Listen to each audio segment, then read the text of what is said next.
नमस्कार दोस्तों, स्वागत है आप सभी का जनरल स्टडी गुरु में। यहाँ पर आपको सभी कम्पिटिटिव एग्जाम के लिए जीके अथवा जीएस कराई जाएगी। सभी कम्पिटिटिव एग्जाम जैसे UPSC, SSC, banking, railway, other state exam जिसमें भी जीके आती है वो सब यहाँ पर कवर किए जाएंगे। इस वीडियो में हम लूसेंट जीके बुक का 15वां पेज क्वेश्चन फॉर्मेट में कवर करेंगे। तो चलिए दोस्तों देखते हैं अपना पहला क्वेश्चन नंबर 1। राज्यश्री का विवाह किसके साथ हुआ था? ए शशांक, बी देवगुप्त, सी ग्रहवर्मा, ऑप्शन डी नंदीवर्मन। तो इस क्वेश्चन का सही आंसर है ऑप्शन सी ग्रहवर्मा। आपको याद रखना है। प्रभाकर वर्धन की पत्नी यशोमती से 2 पुत्र राज्यवर्धन और हर्षवर्धन तथा एक कन्या राज्यश्री उत्पन्न हुई। राज्यश्री का विवाह कन्नौज के मोखरी राजा ग्रहवर्मा से हुआ। कहाँ के राजा से? कन्नौज के मोखरी राजा से। और प्रभाकर वर्धन की पत्नी का नाम यशोमती। क्वेश्चन ऐसे बन सकता है, हर्षवर्धन की माता का नाम, तो आंसर होगा यशोमती। एक पॉइंट और ध्यान से सुने। मालवा के शासक देवगुप्त ने ग्रहवर्मा की हत्या कर दी और राज्यश्री को बंदी बनाकर कारागार में डाल दिया। ग्रहवर्मा की हत्या किसने की? मालवा के शासक देवगुप्त ने, और राज्यश्री को बंदी बनाकर कारागार में डाल दिया। ये भी आपको याद रखना है। क्लियर है दोस्तों? बढ़ते हैं अपने अगले क्वेश्चन की तरफ। Question number 2। निम्न में से किसने राज्यवर्धन की हत्या की थी? ए शिलादित्य, बी शशांक, सी महेंद्रवर्मन, डी नंदीवर्मन। तो इस क्वेश्चन का सही आंसर है ऑप्शन बी शशांक। याद रखना आपको। राज्यवर्धन ने देवगुप्त को मार डाला, परंतु देवगुप्त के मित्र गौड़ नरेश शशांक ने धोखा देकर राज्यवर्धन की हत्या कर दी। पहले राज्यवर्धन ने देवगुप्त को मारा, फिर देवगुप्त के मित्र ने जो कि गौड़ नरेश था उसे धोखा देकर उसकी हत्या कर दी। ये पॉइंट भी आपको याद रखना है। राज्यवर्धन की मृत्यु के बाद 606 अथवा 606 ईसा पूर्व एडी में 16 वर्ष की अवस्था में हर्षवर्धन थानेश्वर की गद्दी पर बैठा। ये पॉइंट भी आपको याद रखना है। क्लियर है दोस्तों? बढ़ते हैं अपने अगले क्वेश्चन की तरफ। Question number 3। निम्न में से किस शासक ने बोधि वृक्ष को कटवा दिया था? ए बिंबिसार, बी चंद्रगुप्त, सी घनानंद, डी शशांक। तो इस क्वेश्चन का सही आंसर है ऑप्शन डी शशांक। याद रखना आपको। शशांक शैव धर्म का अनुयायी था। इसने बोधि वृक्ष जो कि बोध गया में था को कटवा दिया था। ये आपको याद रखना है। क्लियर है दोस्तों? बढ़ते अपने अगले क्वेश्चन की तरफ। Question number 4। हर्ष ने शशांक को पराजित करके किस पर अपना अधिकार कर लिया था? ए उज्जैन, बी मथुरा, सी कन्नौज, डी तक्षशिला। तो इस क्वेश्चन का सही आंसर ऑप्शन सी कन्नौज। याद रखना आपको। हर्ष ने शशांक को पराजित करके कन्नौज पर अधिकार कर लिया तथा उसे अपनी राजधानी बनाया। यह भी आपको याद रखना है। शशांक को पराजित करके कन्नौज पर अधिकार किया। क्लियर है दोस्तों? बढ़ते अपने अगले क्वेश्चन की तरफ। Question number 5। हर्ष ने कहाँ के शासक से बुध के दंत अवशेष बलपूर्वक प्राप्त किए? ए कश्मीर, बी गांधार, सी कंबोज, डी चेदी। तो इस क्वेश्चन का सही आंसर है ऑप्शन ए कश्मीर। याद रखना आपको। हर्ष ने कश्मीर के शासक से बुध के दंत अवशेष बलपूर्वक प्राप्त किए। तो क्वेश्चन का सही आंसर होगा कश्मीर। हर्ष ने कहाँ के शासक से बुध के दंत अवशेष बलपूर्वक प्राप्त किए? तो कश्मीर से। क्लियर है दोस्तों? बढ़ते अपने अगले क्वेश्चन की तरफ। Question number 6। हर्ष के अधीनस्थ शासकों को क्या कहा जाता था? ए उपरिक, बी राजस्थानीय, सी महासामंत, डी उपरोक्त में से कोई नहीं। तो इस क्वेश्चन का सही आंसर है ऑप्शन सी महासामंत। याद रखना आपको। हर्ष के अधीनस्थ शासक महाराज अथवा महासामंत कहे जाते थे। अपने आंसर ऑप्शन के हिसाब से लगाना है। हर्ष के जो अधीनस्थ शासक थे उन्हें या तो महाराज कहा जाता था या महासामंत, लेकिन हमें ऑप्शन में महासामंत दिया गया है तो इस क्वेश्चन का आंसर होगा महासामंत। क्लियर है दोस्तों? और हर्ष के मंत्री परिषद के मंत्री को सचिव या अमात्य कहा जाता था। क्वेश्चन ऐसे बन सकता है, हर्ष के मंत्रिपरिषद के मंत्री को क्या कहा जाता था? सचिव या अमात्य। इंपॉर्टेंट क्वेश्चन बन सकता है यहाँ से। क्लियर है दोस्तों? बढ़ते हैं अपने अगले क्वेश्चन की तरफ। Question number 7। हर्ष चरित्र में प्रांतीय शासक के लिए किस शब्द का प्रयोग किया गया है? ए कुंतल, बी लोकपाल, सी धावक, डी भंडी। तो इस क्वेश्चन का सही आंसर होगा बी लोकपाल। याद रखना आपको। हर्ष चरित्र में प्रांतीय शासक के लिए लोकपाल शब्द आया है। तो इस पॉइंट के अनुसार इस क्वेश्चन का सही आंसर होगा ऑप्शन बी लोकपाल। देख लेते हैं इसके अन्य ऑप्शंस। जैसे ऑप्शन ए कुंतल दिया गया है, यह असव सेना का प्रधान होता था। किस समय? हर्ष के समय। ऑप्शन सी धावक दिया गया है, जैसे धावक हर्षकालीन कवि का नाम है। धावक जो है वो हर्ष के समय में एक कवि था। ऑप्शन डी जैसे भंडी दिया गया है तो यह हर्ष के समय में प्रधान सचिव हुआ करता था। ये पॉइंट भी आपको याद रखना है। आपने साथ साथ बुक में भी देखते चलना है। क्लियर है दोस्तों? बढ़ते हैं अपने अगले क्वेश्चन की तरफ। Question number 8। हर्ष चरित्र के अनुसार असव सेना का प्रधान क्या कहलाता था? ए भंडी, बी स्कंदगुप्त, सी वत्सराज, डी कुंतल। तो इस क्वेश्चन का सही आंसर है ऑप्शन डी कुंतल। अभी अभी आपने पिछले क्वेश्चन में सुना अश्व सेना का प्रधान क्या होता है, अश्व सेना के प्रधान को क्या कहा जाता है, कुंतल। और भंडी प्रधान सचिव होता था। स्कंदगुप्त गज सेना का प्रमुख होता था। क्लियर है दोस्तों। चलिए दोस्तों बढ़ते हैं अपने अगले क्वेश्चन की तरफ। क्वेश्चन नंबर 9, हर्षचरित्र में सिंचाई के साधन के रूप में किसका उल्लेख मिलता है? ए कुआं, बी तुलायंत्र, सी नहर, डी उपरोक्त में से कोई नहीं। तो इस क्वेश्चन का आंसर होगा ऑप्शन बी तुलायंत्र। याद रखना आपको। हर्षचरित्र में सिंचाई के साधन के रूप में तुलायंत्र अथवा जल पंप का उल्लेख मिलता है। याद रखना आपको, जल पंप क्या होता था उस समय? तुलायंत्र, जिससे हर्ष के समय में सिंचाई के साधन के रूप में प्रयोग किया जाता था। क्लियर है दोस्तों। बढ़ते अपने अगले क्वेश्चन की तरफ। क्वेश्चन नंबर 10, हर्ष के समय मथुरा किस लिए प्रसिद्ध था? ए मूर्तिकला के लिए, बी मंदिर बनाने के लिए, सी सूती वस्त्रों के निर्माण के लिए, डी प्राचीन झीलों के लिए। तो इस क्वेश्चन का सही आंसर है ऑप्शन सी सूती वस्त्रों के निर्माण के लिए। हर्ष के समय मथुरा सूती वस्त्रों के निर्माण के लिए प्रसिद्ध था। याद रखना आपने, हर्ष के समय मथुरा किस लिए प्रसिद्ध था? सूती वस्त्रों के निर्माण के लिए। क्लियर है दोस्तों। बढ़ते अपने अगले क्वेश्चन की तरफ। क्वेश्चन नंबर 11, पल्लव वंश का संस्थापक कौन था? ए नरसिंहवर्मन प्रथम, बी सिंह विष्णु, सी नंदीवर्मन द्वितीय, डी दंती दुर्ग। तो इस क्वेश्चन का सही आंसर है ऑप्शन बी सिंह विष्णु। याद रखना आपने, पल्लव वंश का संस्थापक सिंह विष्णु था। इसकी राजधानी कांची थी, जो कि तमिलनाडु में पड़ती है। यह वैष्णव धर्म का अनुयायी था। सिंह विष्णु किस धर्म का अनुयायी था? वैष्णव धर्म का। सिंह विष्णु ने किस वंश की स्थापना की? तो पल्लव वंश की। क्लियर है दोस्तों। बढ़ते अपने अगले क्वेश्चन की तरफ। क्वेश्चन नंबर 12, मतविलास प्रहसन की रचना किसने की थी? ए महेंद्रवर्मन, बी दंडी, सी भारवी, डी अकबर। तो इस क्वेश्चन का सही आंसर है ऑप्शन ए महेंद्रवर्मन। मतविलास प्रहसन की रचना महेंद्रवर्मन ने की थी।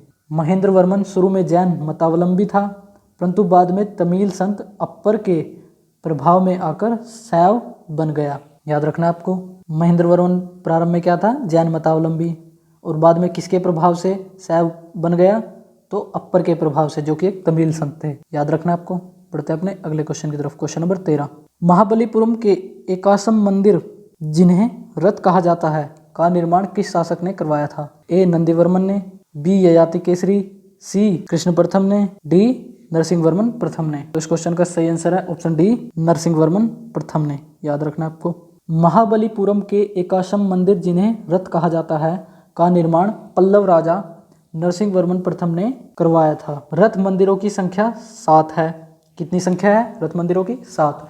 रथ मंदिरों में सबसे छोटा द्रौपदी रथ है, जिसमें किसी प्रकार का अलंकरण नहीं मिलता। रथ मंदिरों में सबसे छोटा रथ कौन सा है? द्रौपदी रथ, जिसमें किसी प्रकार का अलंकरण नहीं मिलता। क्वेश्चन ऐसे बन सकता है, एकाशम मंदिर किस वंश से संबंधित है?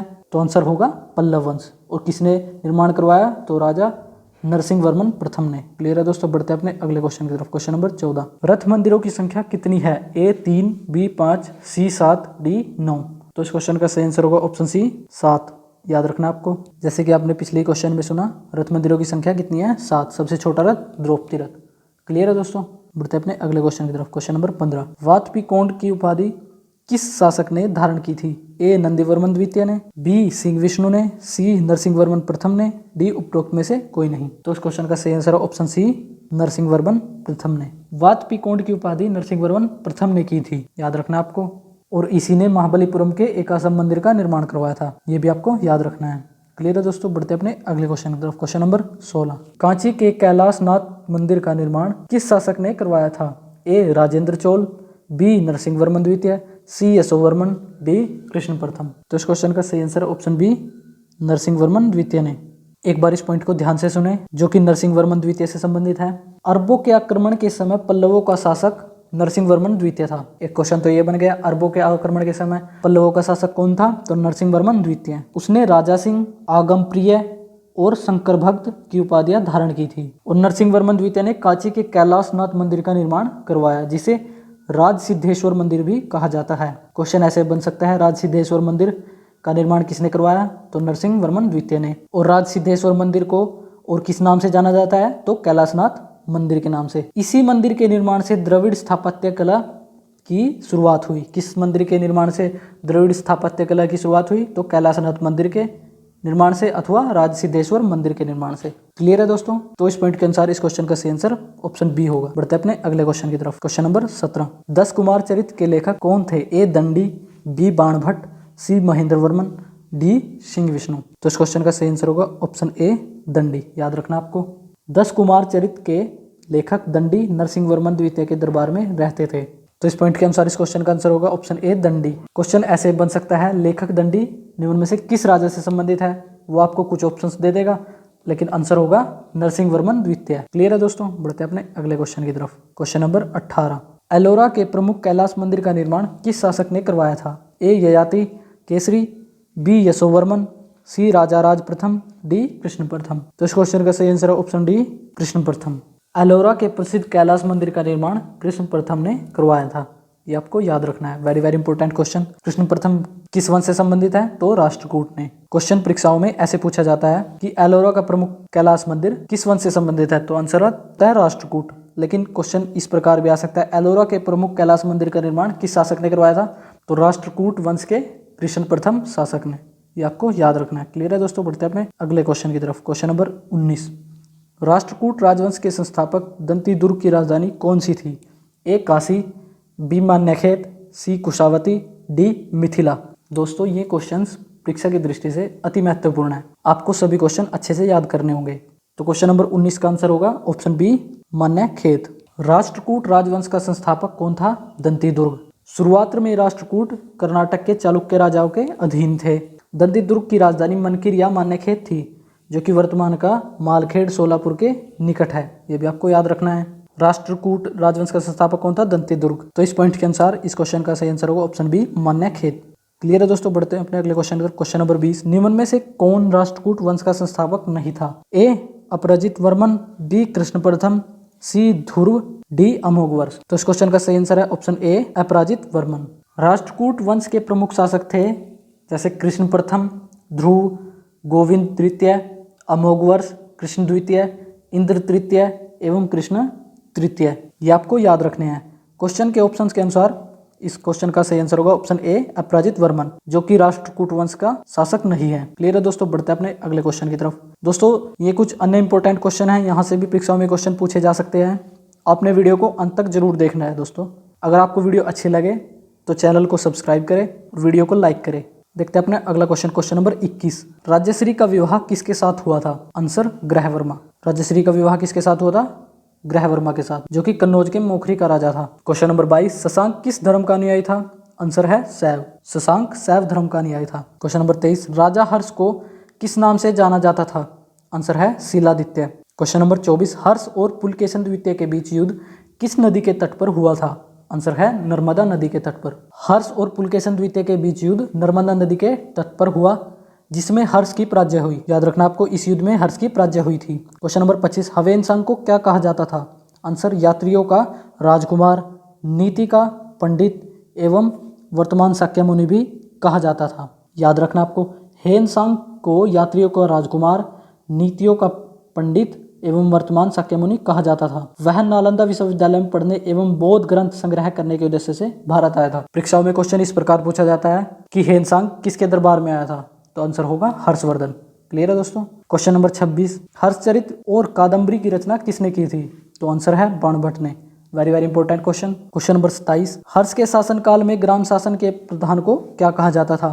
आंसर है ग्रामक्ष पटलिक। क्या आंसर होगा इसका? ग्रामक्ष पटलिक। याद रखना आपको, ग्राम शासन का प्रधान ग्रामक्ष पटलिक कहा जाता था। किसके शासनकाल में? हर्ष के शासनकाल में। दोस्तों आपको शासनकाल याद रखना है। मौर्य शासन में कह रहा है, हर्ष के शासन में कह रहा है, पल्लव शासन में कह रहा है, गुप्त शासन में कह रहा है। ये शासन भी आपको याद रखने हैं। क्वेश्चन नंबर 28, किरातार्जुनीयम के लेखक कौन थे? आंसर है भारवी, जो कि श्री विष्णु के दरबार में रहते थे। अथवा किरातार्जुनीयम किसके द्वारा रचित है? तो भारवी के द्वारा। भारवी लेखक अथवा जो कवि है वो किसके दरबार से संबंधित है? तो सिंह विष्णु के दरबार से। सिंह विष्णु किस वंश से संबंधित है? तो आंसर होगा पल्लव वंश से। आपने क्वेश्चन फॉर्मेट में याद करना है हमेशा ही, इससे आपके लंबे समय तक याद रहता है। देखते हैं अगला क्वेश्चन। क्वेश्चन नंबर 29, कांची के मुक्तेश्वर मंदिर तथा बैकुंठ पेरुमाल मंदिर का निर्माण किस शासक ने करवाया था?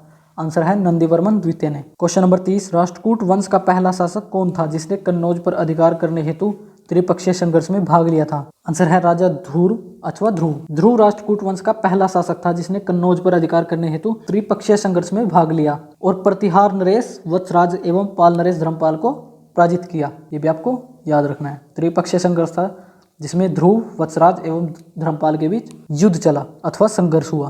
क्लियर है दोस्तों? तो इस वीडियो में इतना ही। दोस्तों वीडियो को अंत तक जरूर देखें। और दोस्तों एक बात जरूर जान ले कि जो भी इस वीडियो में क्वेश्चन कराए गए हैं या जो लुसेंट जीके बुक का पेज वीडियो में कवर किया गया है, उस पेज के सभी पॉइंट याद करने के लिए पहले या तो आप वीडियो देख लें या बुक का वो पेज पढ़ ले जो वीडियो में कराया जा रहा है। यदि आप लुसेंट बुक पढ़ चुके हैं तो आप सिर्फ वीडियो देखकर भी सभी क्वेश्चंस के आंसर याद रख सकते हैं।